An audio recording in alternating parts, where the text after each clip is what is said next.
Hello, ladies and gentlemen. Good afternoon or good morning again, depending on where you are. Today we have with us the former partner of PwC Israel, Ben Lazarus. He will be joining us shortly. We're going to go on a first name basis. Ben has served for 8 years in PwC. Prior to that, he was the VP of Business Operations at Stratasys. Um, Served as a partner in PwC, director, and has been generally in the consulting field from quite some time now. So it's been from 1997 till today. Apologies, yep, 1997 till today. So quite some time. Now, Ben is based out in Israel. This interview has been recorded in advance and will be published at a time that's convenient for Ben. So roughly in a couple of weeks' time from now. I just want to say a couple of words about this man. Whoever follows him on LinkedIn or not has seen a series of his posts about the current situation in Israel. I'm also gonna add his personal blog downstairs because he is fighting with a terminal disease that he will also mention. I do have his permission to do so, so I'm just practically letting you all know. So I mean, he serves both as a consulting hero and as a hero of life. I hope you enjoy this. The main point of today's discussion is to sort of get a more business-oriented perspective on what has happened with the Iran-Israel situation, what caused it, the impacts on Israeli society, the impacts on business, uh, how that affects things like innovation in business, the role of Middle Eastern neighbors, um, a brief overview of analysis, paradigms, and any potential words for the wise for the next generations. Hi, Ben. Thank you for taking the time to speak to me. I've gone ahead and introduced a little bit about your profile and who you are prior to you joining. But if you want to take a couple of minutes and give us a little bit of your background, your experiences, anything you want to share with us before we start, I'd really appreciate it. Let's start with the most important things. I'm married almost 28 years with 3 kids. One, as we'll discuss, is serving in the IDF at the moment.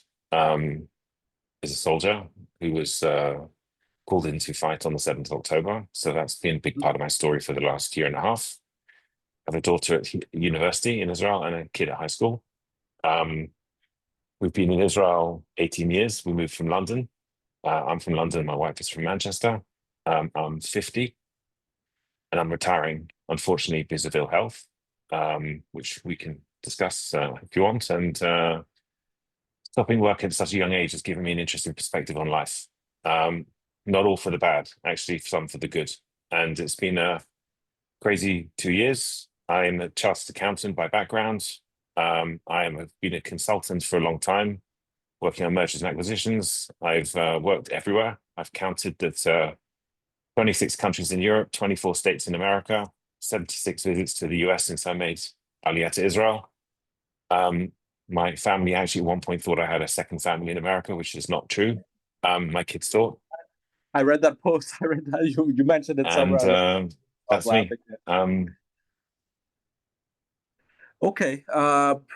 It's a big story and it's beautiful in its own way. So let me ask, what sort of pushed you to move from London to Israel? Let's start with that. So Israel is something that's been very important to us for a long time. My aunt moved before we were born, and my uncle was a neurosurgeon in Israel, and we used to come visit a lot. And it was something that was always important to me, but relatively removed. The truth is, we came for 2 reasons. One, a strong sense of guilt. Okay. We used to sit with our friends and discuss Israel and our views on Israel, but we didn't feel we were prepared to actually live there, Mhm. give it a go. The second is my wife called my bluff. I said when we were driving in Israel, we should come to Israel and give it a go, knowing full well she'd say no, and she said yes. Um, and thirdly, our kids were 4 years old at the time, and we thought if we're ever going to try it, now's the time. Our twins are a good age. Now's the least risky time to do it. we came. I will say that my pay went back 73%. But every other facet of life has been a massive improvement, and it's been fantastic. But we came because of mainly guilt, because we felt as Jews we should Okay. try living in the state of Israel that had been people had worked so hard to fight for, and see what it was like. Seeing what the situation is like today with your son serving in the army and everything that has happened recently, do you regret moving? No, Okay. now it's something we've discussed. Um, I'll be honest that I didn't think Israel would be like the days of 1948, 1967, and 1973. We didn't think that. We went to university in the age of Rabin and Perez and Oslo, and it was a good time for Israel in PR, and it was different moments in time. We didn't think when we came that we would effectively relive those years, and we Mm-hmm. didn't think that we would go through something like 7th of October, where our son actually went to two of the kibbutzim and lost 5 of his colleagues in battle around him, and it was very hard, very, very hard. We've asked ourselves the same question you've asked. The answer is unequivocally no. We are very proud to be here. We believe we should be here. Our children are amazing children. I'm very biased. I'm not objective. This is not a Good thing to be biased. accurate report. This is a father's view of his children. I always wanted my kids to be better than me, and they are better than me in every characteristic. And we wouldn't go back. And to be honest, this is not the reason we wouldn't go back. We wouldn't go back because we want to live here. I don't particularly want to go back to London anyway, because I think Israel is more innovative and more creative and better place to be in many respects. As much as I love I'd the even UK, argue at this point it's even safer than London. I visited both countries, so I wouldn't go back to London. we often don't lock our door at night, to be honest. That's not an invitation for anyone to come and take anything from our house, but from now we will lock our door. But it's on a day-to-day basis, it's about the safest place in the world. Genuinely as a community. It's incredibly safe. You drive down the main highway and there are Jews stopping at the side of the road praying, there are Arabs stopping at the side praying. It's different world to the world people think it is. I won't rose paint it. It has its problems, it has its issues, major Mhm. issues. It is a very safe country on a day-to-day basis. A lot of women who come to visit Israel tell me they walk around Tel Aviv late at night. They couldn't do that in New York or London. It's a very special place. So I was telling this to the gentleman yesterday, that my perception of Israel was what it was when I was still a teenager, right? So you hear about this big grandiose enemy and whatnot, and then you start reading politics, and that's what I studied. So I'm a political science major. So I started understanding the necessity of Israel, and then I started understanding the history of Israel. Then I started understanding the religious background, etc., etc., etc. And then I visited last year, and I visited last year in a pretty tense time, and entering the country was problematic for me because it took like 6 hours before I was allowed into the country, Okay. and I left that airport and I was like, you know what? At the end of the day, it's pretty safe for them to do this. I understand why they did this. I have a half Egyptian background, so it makes sense for them to do this. And the gentleman at the border asked me all kinds of questions. And then I traveled around and I felt relatively safe. And I told this to the gentleman yesterday offline, but when I went to Jerusalem, I wanted to visit all the sites, right? So at some point, I decided, not very brilliantly of me, to also go to Al-Aqsa. My dad's Muslim, my mom's Christian. I'm something of an independent force of my own. So I decided to visit it because I wanted to visit it for the hell of it, see what's going on in there. And I was talking with the Israeli soldiers outside at the entry, and they were telling me, "Are you sure you want to go inside?" And they asked me if I'm Muslim, and I told them sure because I really wanted to go inside. And then they asked me to recite something from the Quran, so I recited one phrase from the Quran. Then they asked me to recite a second phrase, and at that point I was like, I don't know any other phrases. I'm sorry, I lied. I just want to go inside and see it. And the soldiers that were there, very open-heartedly and very honestly told me, listen, go, but be careful.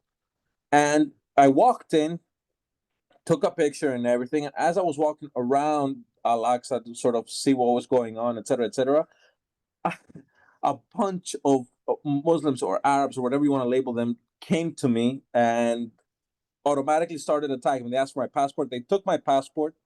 Uh, Frankly, they thought I was a Tunisian Jew. I don't know why, specifically Tunisian Jew, but they kept on referring to me as a Tunisian Jew. And if it wasn't for the soldiers that were outside watching, I would have found myself in trouble. And that's the only time I would have found myself in trouble in Israel. And that, to me, at least says a lot about how the society is structured there.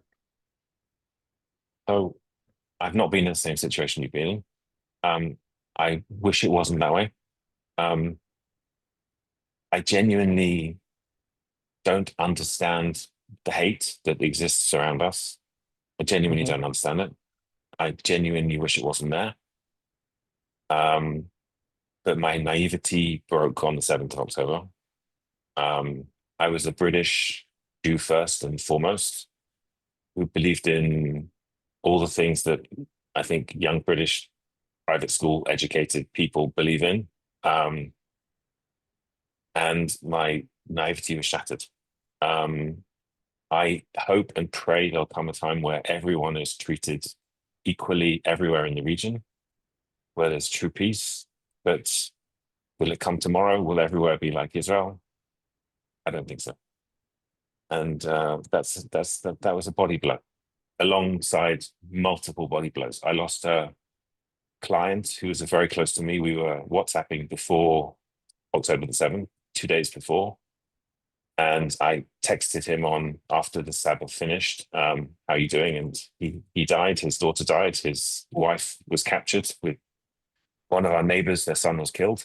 One of our team died. It's people don't realize Israel is a very small place. And when that many people die on one day in the way they died, it has a massive impact on your view of the world. And it's a shame. I hope there's a time where it's behind us. I wanted to ask, what do you think the impact on the Israeli society has been? But I mean, I think you kind of answered that question. If you want to deep dive a little bit further into it, and from your own perspective, having the positions you're having, whether it's in terms of business or your son being a soldier, what is the impact it has had to society in general? So it's a good question. Um, I'd like to say little, but it's not true. I think everyone has woken up to a reality that there are people, I'm not saying everybody, I'm not saying the majority, I'm saying the reality is there are a lot of people who fundamentally don't want us to be here. It's not Hmm. about land, it's not about peace, it's not about economics, it's about pure hatred. It's about pure evil. And it's not a religious doctrine. It's a fundamentalist doctrine, which has somehow been joined by the liberal left in a bizarre kind of way, which I'll never quite understand. Um, and it has shattered the dreams of a lot of people on the left or the center left of Israel who genuinely Uh-huh. thought that there would be peace in our time, who want peace in our time. Who I don't want my son going to fight in Gaza or Lebanon. He's been in both. Um, I don't want that. He doesn't want that, but he does it because it's a sense of duty.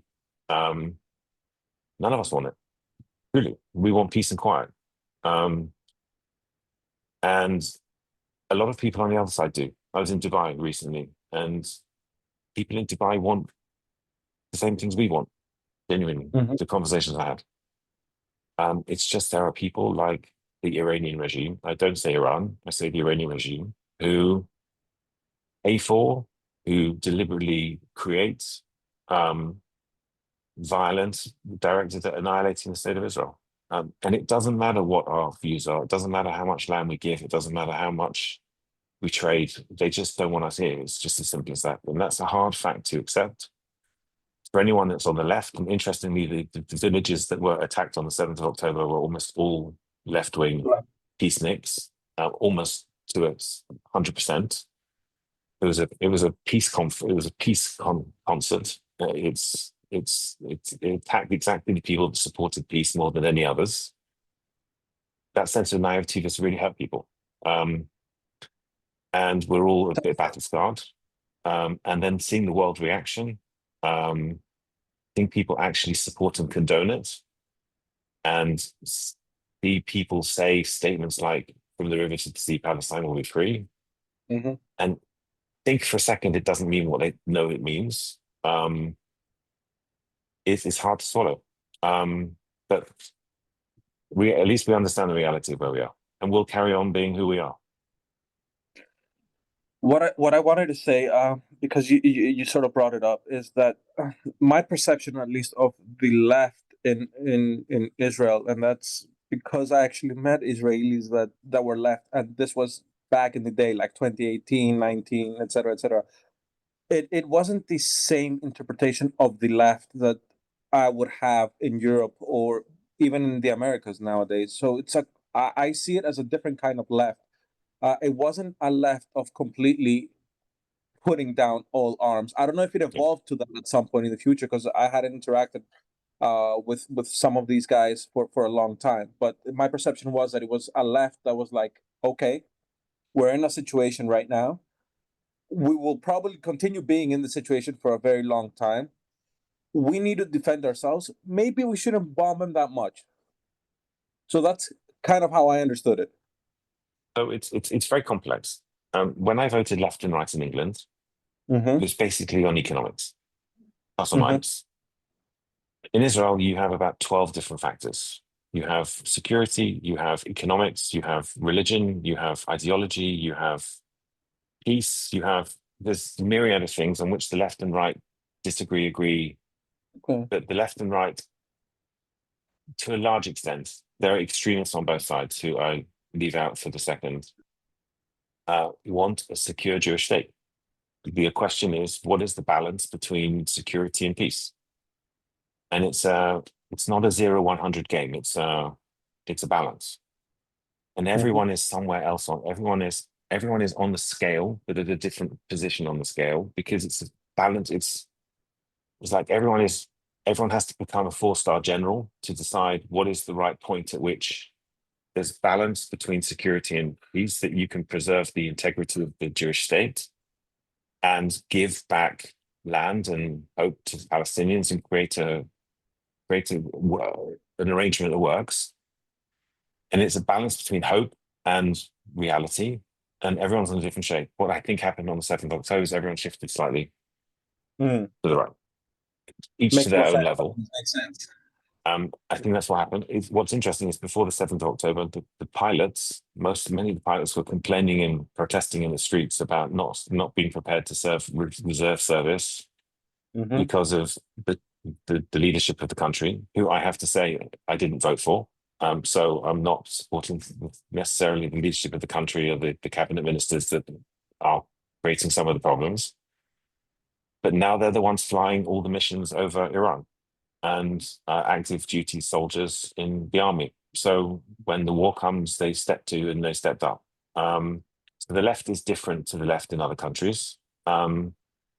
90% of the population, the Jewish part of the population, and a large part of the Druze and the Bedouin and many Christian Arabs and many other populations support a Jewish state with democratic rights, and don't believe in trading it the point where it has no security. The question is where on the line you are, and it's a continuum. It's not a single point. Okay, I see. You mentioned previously about giving back land and sort of finding peace, and do you think that's feasible? So this is where my brain and heart have different answers. Okay, logic and emotion are different things. My heart tells me I want peace. I genuinely abhor the violence that's happening in Gaza and the violence situation under which the Palestinians live. I don't like it. I don't want it. But their leaders created it. Mm-hmm. Their leaders created the problem, and deliberately built tunnels under their houses, offering them no shelter, and invited, knew we would attack them, get our hostages back. Do I like it? No. Do I like the fact that our soldiers are having to fight in that situation? No. I would love peace. I would love peace more than anything. So to answer your question, my heart says yes, my brain says no. My brain says it will be decades of re-education, uh, I agree.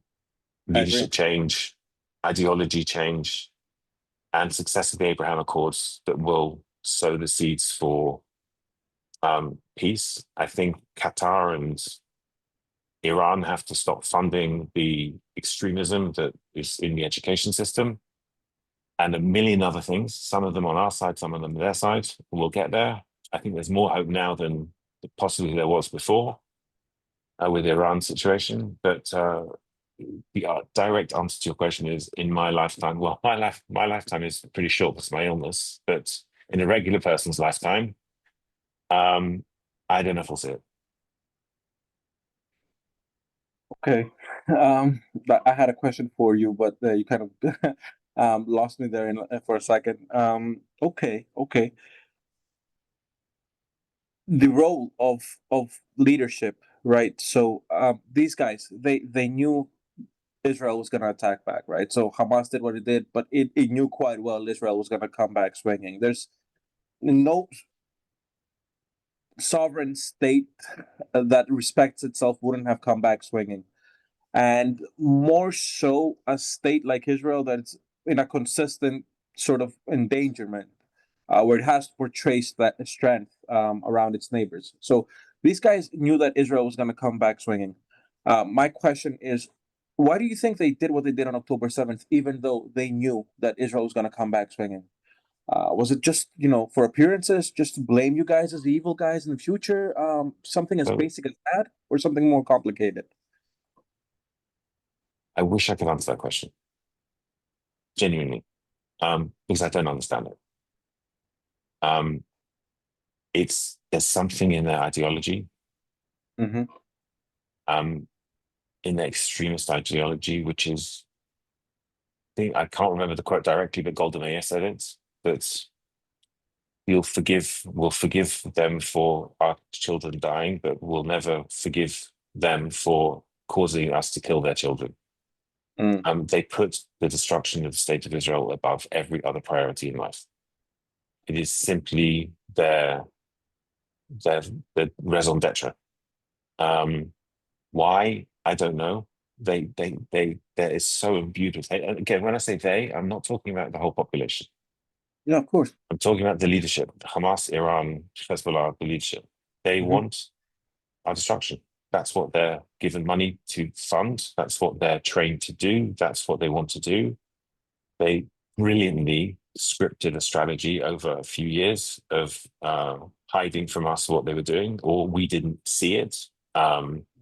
We weren't prepared to see it, or we were too focused on Hezbollah and Iran and a million other things. And they took their opportunity. And all you have to do is look at this video footage and look at the glee and the happiness and the excitement and the passion and the desire to phone their parents and explain what they were doing. It was pure, unadulterated hatred against civilians. And I'll never be able to explain it because I simply don't understand it. It's not rational. I mean, Ben, it's not. But if you remove all the emotion out of it, and I know it's very hard for someone in your position to do it, but me looking at it as an observer, if I remove all the emotion out of it, despite my personal beliefs being pro-Israel, but if I move the emotion out of it, I'm looking at a situation where I see no strategy from Hamas whatsoever.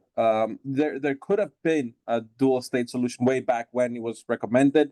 There could have been peace, and potentially you could have intertwined as nations, as even two separate sovereign nations, and collaborated in a fully functioning way. So I see a complete lack of strategy, both from Hezbollah, Hamas, and to a great extent even Iran. And I just wanted to see, like, if you feel the same way, or if you see a lack of strategy on your side, or is it just driven through hate, anti-Semitism, or whatever it might be? I've been a management consultant. I'm retiring as a partner, was head of consulting of an international partner consulting firm. So I'm a very process-oriented, methodology-driven, strategy thinking person, analytical by core. I'm a CPA. And I don't get the strategy. I don't. But this is where I have to argue with you. I don't think you can strip all the things out of it that you're stripping out of it. I Sure. think they're inherently in it. I don't think logic is the driver behind the decision making. There are lots of logical explanations why they had to do it. They were given a lot of funding. Their power base depends on supporting the annihilation of the state of Israel.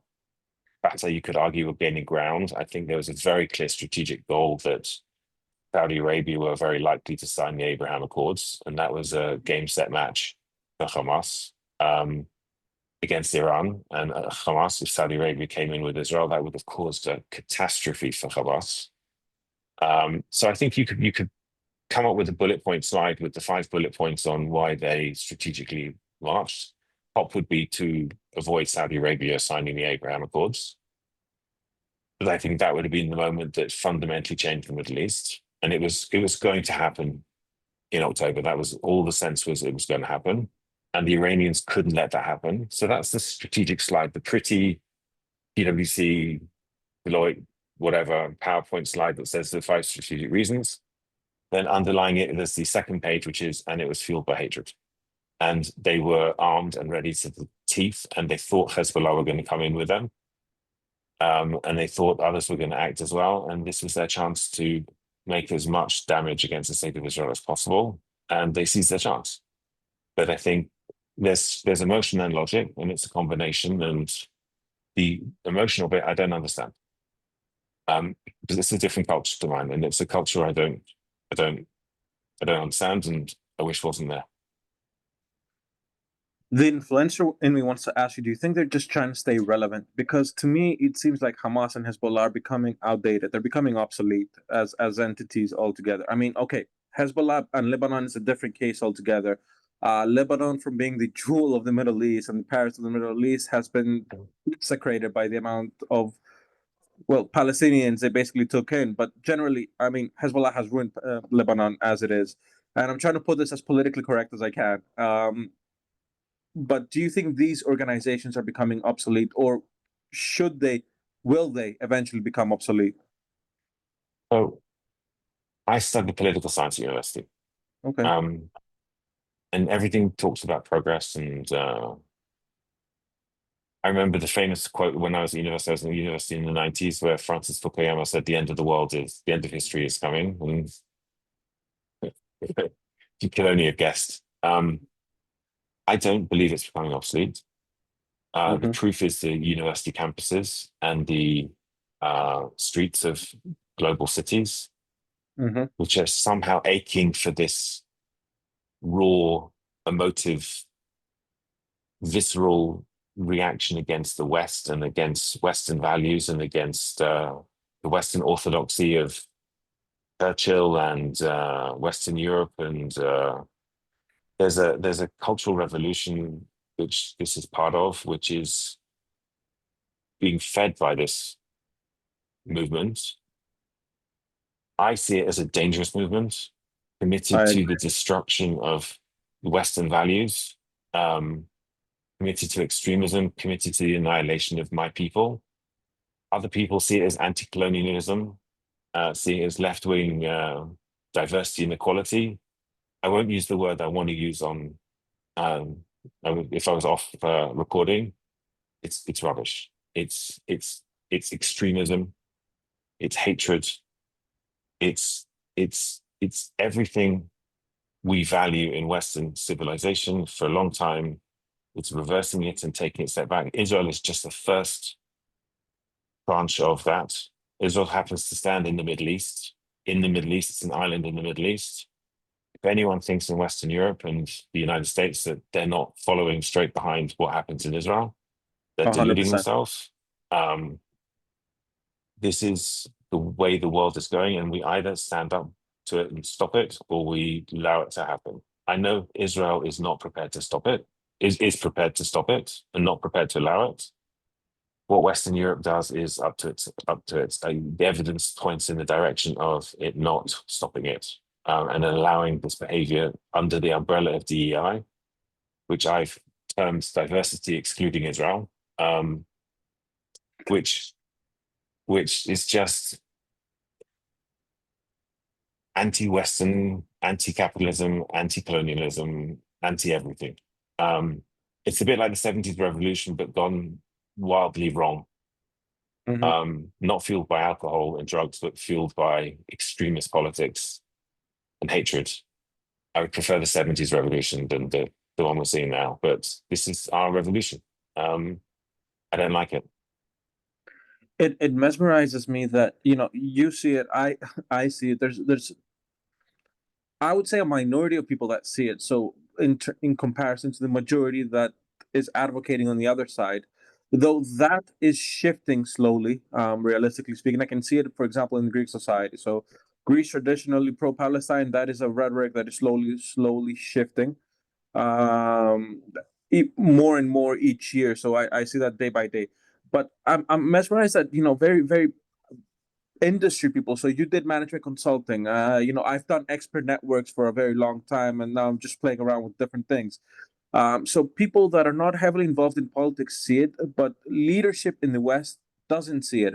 And Israel realistically is and should be reinforced for being the first line of defense against all of this. And nobody's doing that, and it just surprises me. I mean, Trump did it, and thankfully he did it, but it hasn't been done up until now. So I was just wondering, what is your 2 cents on that?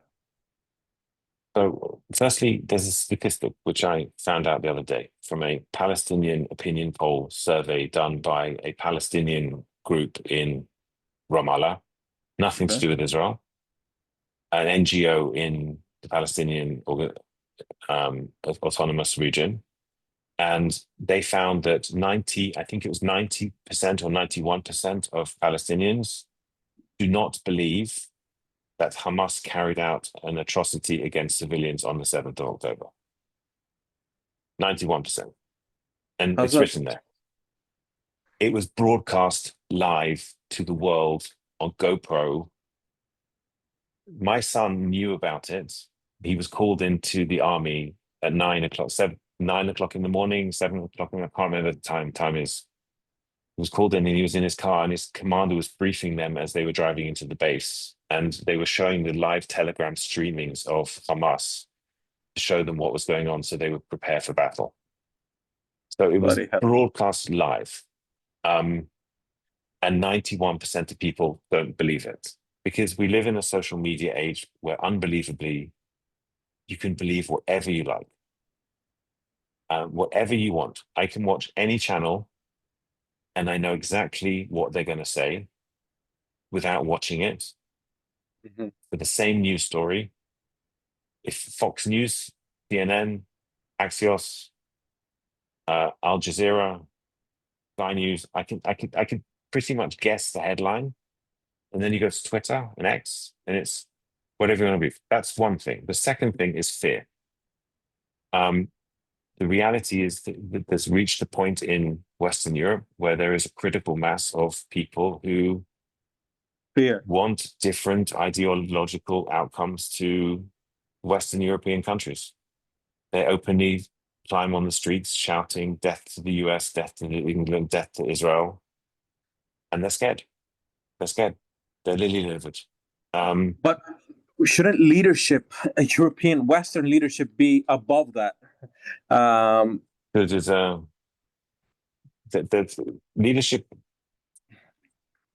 leadership is who do you choose, Chamberlain or Churchill? There are leaders who are above it. You need two things. You need a population who are prepared to stand behind a leader and make change and stand up and say, this is not acceptable. We can't have this anymore. We have to stand up and fight. And you have to have a leader that is willing to take his people with him or her. And you can argue however you like about Bibi Netanyahu. mhm. And trust me, I didn't vote for him. And I have my issues with him, but he knew in his heart that Iran was the issue, and he pursued it. And in the end, he made effectively a unilateral decision to act before it was too late. He stood behind his principles on that point. Other points, different discussion. Leaders have to stand up. They're making commitments in the NATO summit now to increase their spend on GDP of defense from 2 to 5%. I remember 10 years ago, they were arguing about 2%. They were seriously arguing about why spend 2%. Now they're moving to 5%. They know something is happening. They know they have to ratchet up their armed forces. It's not just because of Russia and China. It's because of there's a fundamental change in the world. The world is more unstable. But they're not prepared to act. Okay. In terms of you mentioned Iran. So how do you feel currently about Israel's neighbors? I understand that Jordan didn't want to get involved, though the people of Jordan traditionally are anti-Israel.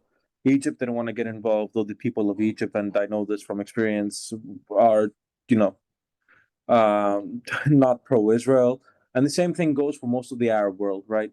The UAE is a little bit of a different case scenario, and I'm pretty happy that it is a different case scenario. But overall, I'm relatively happy to see that most of the Arab world didn't want to get involved in this. They just stood back and they realized that the Palestinian cause is not a cause that the Arab world should fight for, and that they stand to gain more from both a strategic, military, and economical alliance with Israel. So my question I to you is basically, how do you feel about your neighbors? Out of reminisce. Well, I didn't choose the world's greatest neighborhood to live in. From the Hmm. quote perspective of my neighbors. I think it's a very multi-layered answer. By DNA Hmm. nature, I would fully expect us to have peace with Lebanon tomorrow morning, Hmm. if we could. If Hezbollah were not there, I see no I reason why think it we would. couldn't have peace with Lebanon tomorrow morning. Genuine peace, like a real peace, if there was the opportunity for it. I think I'd take it a notch higher and say if Christian majority Lebanon still existed, you would have had peace. I don't see a problem. I think people want peace. I think they've not been indoctrinated against it. I think the same is true of the Gulf. Hmm. I think Jordan and Egypt are a different category that recognize the advantages of peace Hmm. from a geopolitical perspective and are strong enough to enforce peace on their people. They're dictatorships, but largely they're Hmm. not democracies. So I'm okay about them. Syria, I genuinely don't know. Um, it's. I don't think anyone really knows yet where Syria are, but I'm pleased it's outside. I'm pleased it's outside of Assad. Um, and Iran is Iran. I have a problem Um, with that, Ben. I'm sorry to interrupt you. I have a problem with that, and I have a problem with that because generally I would have said the exact same thing, but the moment I start seeing terrorist attack against Christians in Syria, then yeah, I know that any other doctrine is next. So so that's fair. What I'd say is, from a selfish perspective, I was quite pleased with Assad. Okay, mm, Assad was relatively benign. He stayed away from Israel regularly. There's an issue that he shipped his arms from Iran to Lebanon, and he was a transport zone for mhm, Hezbollah. He was pretty benign. He was a really evil man. Really did terrible destruction to people. But I don't know if the people who have taken over his place are any better. And their CV is certainly not enticing. You can dress up all you like the fact that their leaders have changed, but to be honest, if you were in management consulting and you saw on your CV that someone had been in ISIS and Al Qaeda, and you probably wouldn't make a decision to recruit. Um, so it's TBD. It can go either way. Um, I don't know. What I've seen with attacks on Christian populations is horrible. It's horrific. I think Christians more than Jews have had a bad rap in the Middle East. We're lucky we're concentrated in one state where we've been able to build an army to protect us. Christians have mhm. been dispersed amongst Muslim populations and have been attacked right, left, and center. Um, And you've seen the Christian population in the Middle East decline massively over the last 20, 30 years. And it's a shame. It's sort of a hidden story, which doesn't really get broadcast very much. But there's the Arabs, the Christian Arabs. Um, Quality of our neighbors, I don't know. What's interesting is Russia have effectively pulled out of the region. So Hmm. there's a vacuum. Turkey are making a lot of noise, but it's a lot of noise, not a lot else. Do you think Iran and Turkey are trying to take that position? I mean, I was listening to Erdogan the other day, and he was calling for a mass Muslim unity from Mecca to whatever, to Istanbul, to unify all Muslims, to defeat the enemy, etc., etc. So don't you see them as a potential sort of player that's coming in hot in the region? I'll be honest with you, and this is not any sense of arrogance. I believe in our defensive capability to protect the state of Israel. I believe we are stronger and more committed and more organized and more. I believe in our ability to defend ourselves. We got caught out badly on the 7th of October. Hmm. We were very lucky to get away with it. We lost a lot of lives. But I think we're strong. I think we've recovered.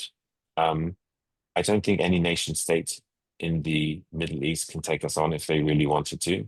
Um, I don't want to use that power. I would rather mothball it. But someone once told me I'm a religious Jew, so I keep the Sabbath. And there's a lot of things I don't do on the Sabbath. And one person explained to me, asked the question, what's the army allowed to do on the Sabbath if you're religious? And the answer from the rabbi was, there's a principle in Judaism called, in a situation of life and death, you're allowed to do whatever you need to do. Hmm. He said, answer me the following question. He said this a few years ago. If Iran knew that you were in any way not 100% militarily ready to go to war on the Sabbath, what would they do? That's life and death. It's as simple as that. If we're Hmm. not operationally ready to go at any moment's notice, we're finished. Um, but I'm strong in our conviction that we can defend ourselves. Sure, I don't want Iran and Turkey and others joining up and ganging up. Um, I don't want a US that's that winds back completely from its role of engagement with the world. But Israel can stand on its own and will stand on its own. Um, that's not my concern. Um, Ben, I hear what you're saying. Do you think if the leadership in the U.S. wasn't what it was, this would have finished now, or do you think it would have escalated further? Could have escalated further. You reckon? Huh? Um, we wouldn't have had support. Um, it's quite clear we wouldn't have had support. We would have had no support in the United Nations. We would have had Security Council votes against us. Um, I'm very grateful to the US. Don't get me wrong, the US is an incredible partner, and the Americans, more than the US administration, see the value and the purpose and the point of Israel. Um, but we have to be prepared to act on our own if we need to. Um, like we did against the Iraqi nuclear reactor, like we did against the Syrian nuclear reactor. If we'd not taken them out, we'd have nuclear powers on our neighbor, on our doorsteps. Europe is certainly not going to do our bidding. We know that. So I see Europe as a lost cause, to be honest with you.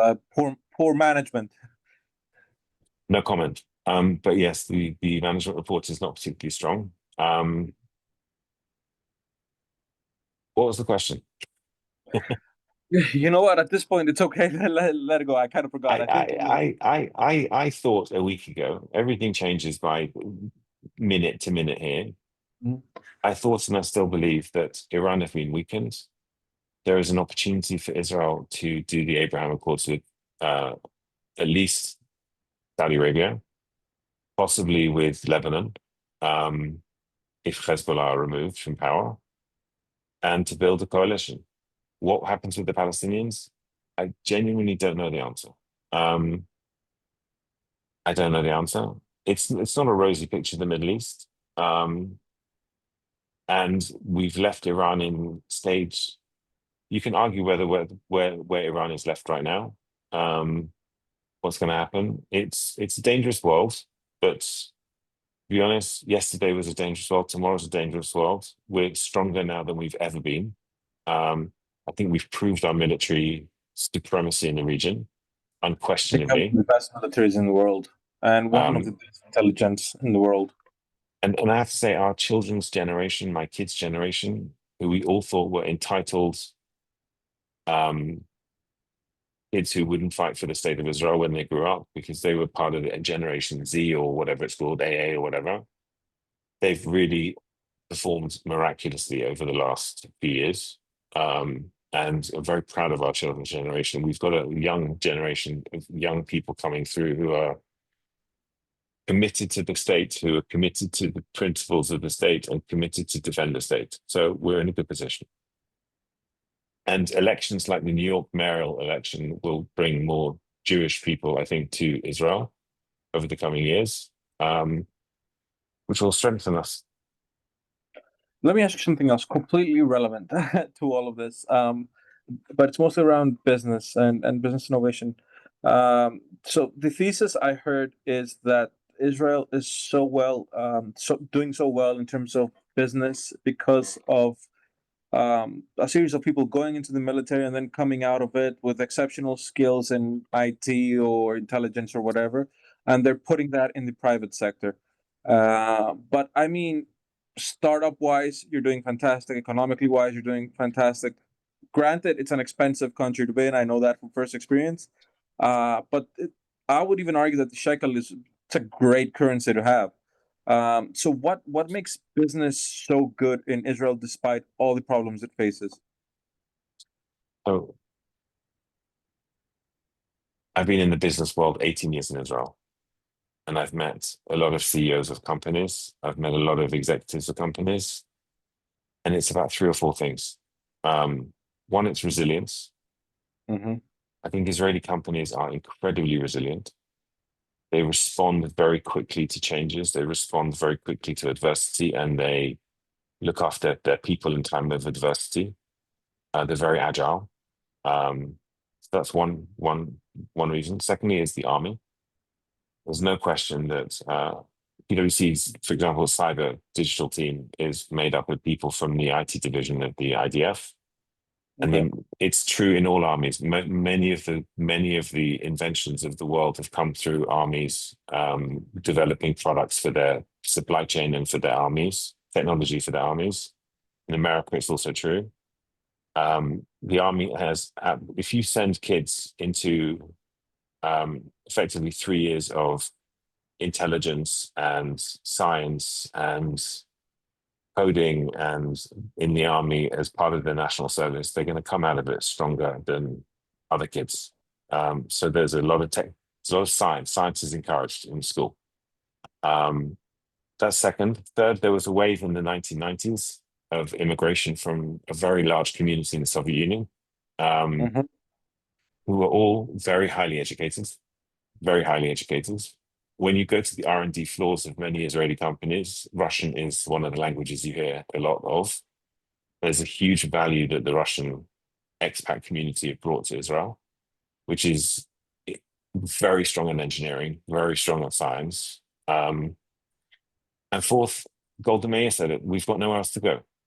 Um, we've got nowhere else to go. This is our only default option. We have to make it work. We've got some brilliant minds.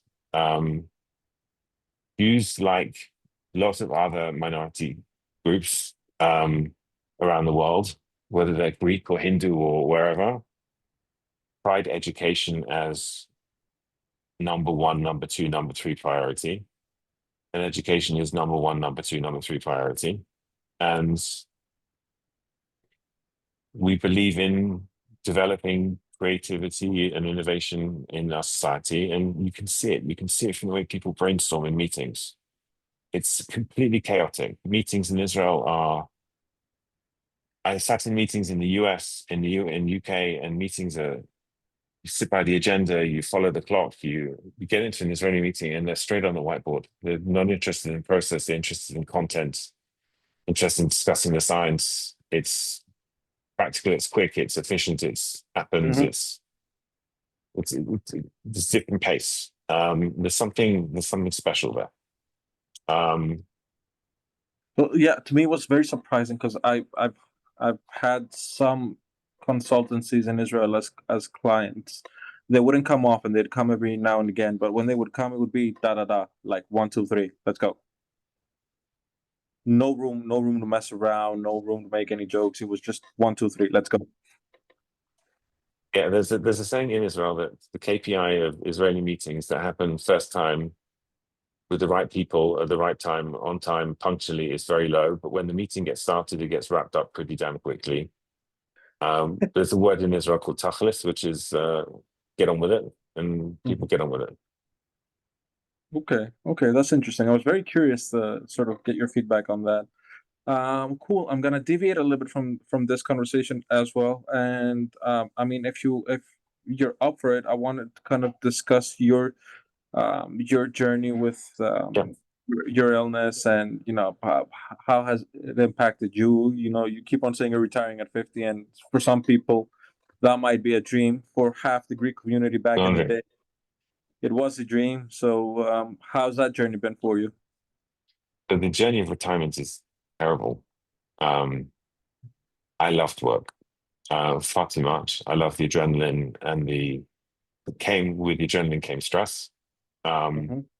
Being a partner of a consulting firm is a stressful job, and Just, I had I got diagnosed with Parkinson's 5 years ago, and I managed a gradual winding down of my role.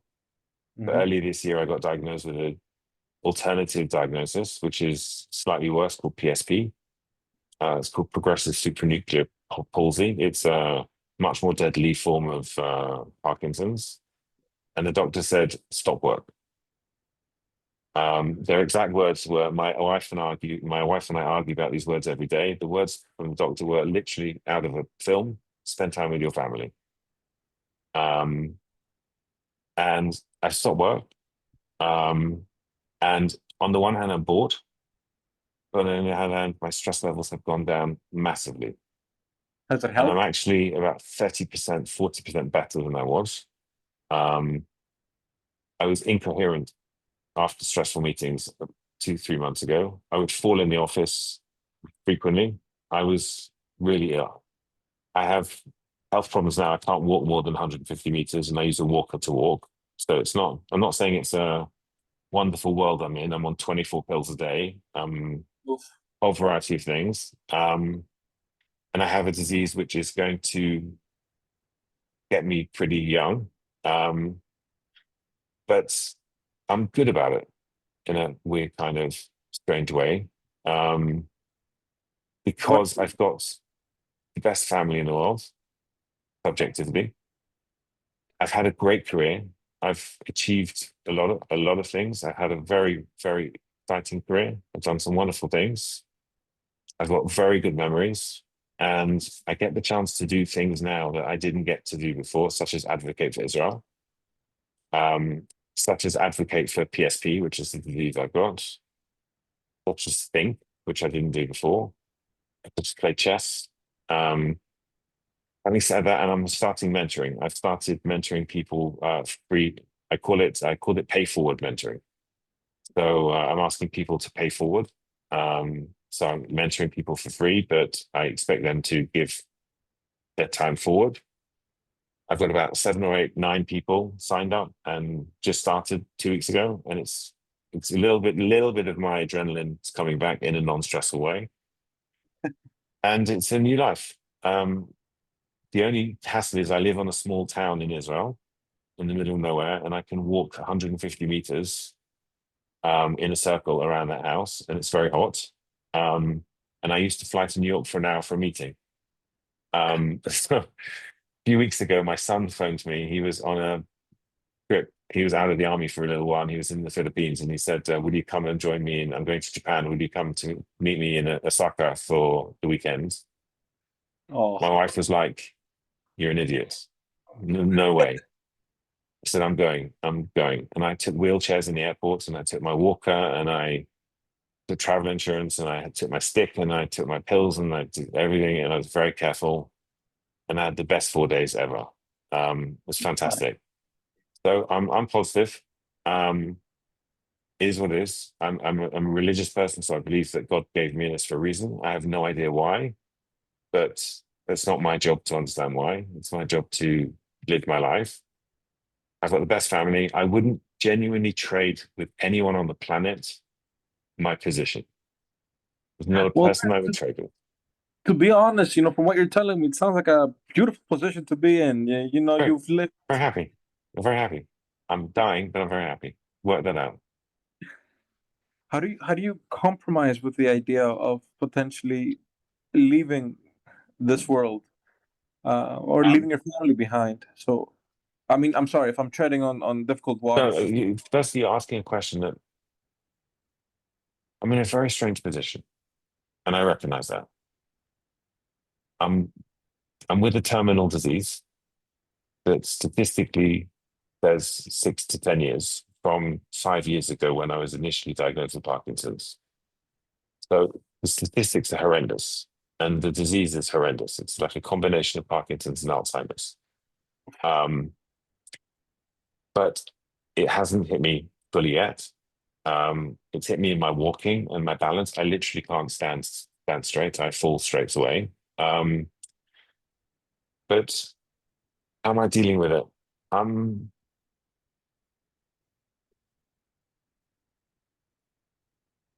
Day by day, you live your life. You get on. 98% of my day, I don't think about it. 99% of my day, I don't think about it. My son comes home, we joke, we laugh. My daughter comes home, we talk, we laugh. My wife comes home, she gets annoyed with me and we disagree. And it's always my fault, and it is my fault. And the dog needs walking. Um, you carry on life. You just carry on. And we've had a war, and we've everyone has their problems. Everyone has their challenges. I've I've not met a single person who's my age who hasn't had some major challenge, whether it's their children, their parents, their finances, their mental health, their something. Everyone's allotted a certain degree of pleasure and pain. Why? That's something for God to judge, not me. I have mine. I know what mine is. Um, for now, I'm okay. I'm positive. It sucks. Don't get me wrong. I wouldn't go into shop and choose it, but it's what I've got, and this is my life, and I'm okay with it. On the other side of that argument, if you hadn't retired, and if you hadn't gone through this, you wouldn't have spent 4 days in Osaka, for example, with your 100%. son. 100%. I'm. There's a reason I'm here. There's a reason I'm writing continuously on LinkedIn about Israel and writing posts on PSP, which are helping people. Um, I recognize there has to be meaning in life. This is not the meaning I originally intended, but it's much more meaningful than just consulting in many ways. Um, I'm trying to make the most of it in the time I have. I don't know how long I will be cognitively comprehensible, but Mhm. for now I am, and I'm going to use every single second of it to try to bring some value to the world. Um, and it's a completely different outlook to consulting. Um, but actually, it's my job at the moment. Can I ask you something? I mean, you've lived a full life. At which point in life did you sit back, crack open, I don't know, a beer or something, and look at the world and be like, I made it. I've done fantastic. I've have a fantastic family. I have a fantastic job. I've made it. I whatever I dreamed of, I managed to do it. At which point did that At satisfaction come to you? no point did I think about it for a single second whilst I was buried in the day-to-day grind of being head of consulting of Hmm. a large Big Four consulting firm. I thought about work. I thought about work only. Work preoccupied my every moment from beginning to start to end of the day. And I loved it. Workshops, facilitation, board meetings, New York for an hour, Los Angeles for the weekend. I never thought about anything until I got the slap round the face saying you've got Parkinson's, and then it became PSP.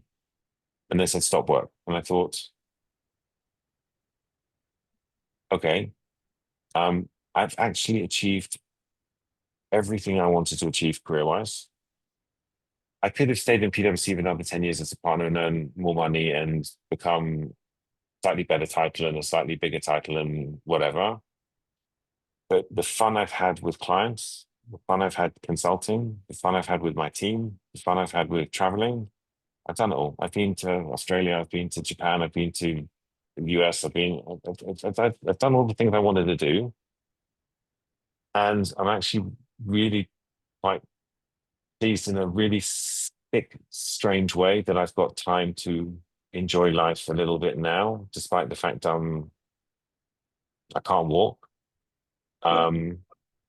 I can't balance, and a lot of other things. I've lost the sense of ability to taste whiskey and wine, which is just the most That's the worst thing ever. annoying thing ever. I had to stop driving, which was the hardest decision I've ever made because I had to make it because I realized that PSP affects your eyes, so my eyes are Mhm. blurry. And I drove my kids home from one day after I went to the doctor, and the doctor didn't ask me about driving, and I deliberately didn't bring it up because I didn't want to stop driving. Um, I'm the sort of Consultant person that thinker. went on the autobahn at 235 kilometers an hour and drove a Ferrari in Italy and stuff like that. And I came home driving the kids, and I said, I've got to stop. I'm a Mm. danger to society. I've got to stop. And I agonized on the couch over there for 2 hours about whether to stop driving. I came up with every possible reason why I shouldn't drive. And I finally said to my wife, I'm stopping driving. And I sent an email to my doctor saying, I declare myself unfit to drive. Um, and I stopped and haven't missed it. Genuinely haven't missed it, which is quite amazing. That is quite amazing because driving is one of my favorite pastimes as well. So I enjoy taking a drive every now and again. I So I love driving. I love driving, but I don't actually miss it. When okay. I want to get an ice cream at 10 o'clock at night, I miss being able to take the car and go out. And instead, I have to ask my daughters or my wife to take me. Um, so it has its downsides, but it's not hugely material. Okay. All right. Well, Ben, I don't want to take any more of your time. I appreciate you taking the time to talk to me today. Before I let you go, though, do you have any words of wisdom you want to impart? I mean, I'm gonna put the links both to your profile and to your post and anything else you might want to share with me to the link of this video when it's released because it's as far as I know it's going to be released in July. So that's what we agreed on. Okay. But do you have any words of wisdom you want to sort of embark to newer generations? You know, whether it be your kids or the kids of I don't know the world or new consultants Um, coming in, anything. I think, wow, that's a big question. Big people get asked that question, not people like me. I think I left it far too late in life to realize what was important in life. Um, Mhm. I basically got the diagnosis of Parkinson's, realized I had to slow down and make changes. People shouldn't have to rely on getting a diagnosis of Parkinson's before they make changes to their life. That extreme sort of ridiculous world where you get completely caught in your career without any sense of proportion. I was great about advising my employees about work-life balance, but I was simply shocking about implementing it for myself. Um, I wouldn't get yourself into that situation. Secondly, um, think be creative. The best thing about the Israeli economy is creativity. Mm. Um, Not following all the boxes and not following all the process maps and not following all the guides, but thinking and um, thinking outside of the box and bring different opinions to the table, be creative. And the third thing, just from a boring consulting perspective, is be 2 steps ahead. Be ahead of your clients. I have seen so many poor consultants. Um, no, you know what? Be 1 step ahead. Um, be content rich. Give value. Don't give blah blah. That's one. I'll take it back. Take back the 2 steps and all of the process stuff. Okay. That's my old life. Give value. Clients want value. Have an opinion. Have a point of view. Have value to bring. That's been the most interesting, exciting moments of my career been. And that's the challenge with AI, is that as people don't get the experience in younger years, because AI Mhm. takes away the jobs, I don't know how consultants in the future are going to be able to offer value for the future. But that's something that value you need to have. You need to have value in what you do, a point of view, content rich point of view. And lastly, have fun in your career. Um, I've had the best time. Genuinely, I've had really good moments. There is one more thing. I think the reason I'm happy with my career is I've at no point, I don't believe, compromised on my integrity from a business ethics perspective. I don't believe I've given in at any point in my career to saying no to the wrong thing. Uh, and that is, once you sell your soul, you've sold your soul. And you're on a slippery slope thereafter. And the thing I'm most grateful for is that I've stood my ground on many, many, many, many difficult conversations with many, many difficult people. Stick to your values.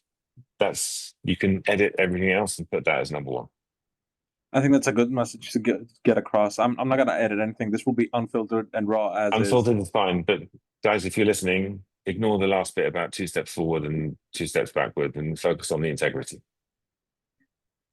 You're one of the very few I've seen. I mean, I've interacted with consultants on a provider client kind of relationship, and with some of them I've grown to have really good relationships with, um,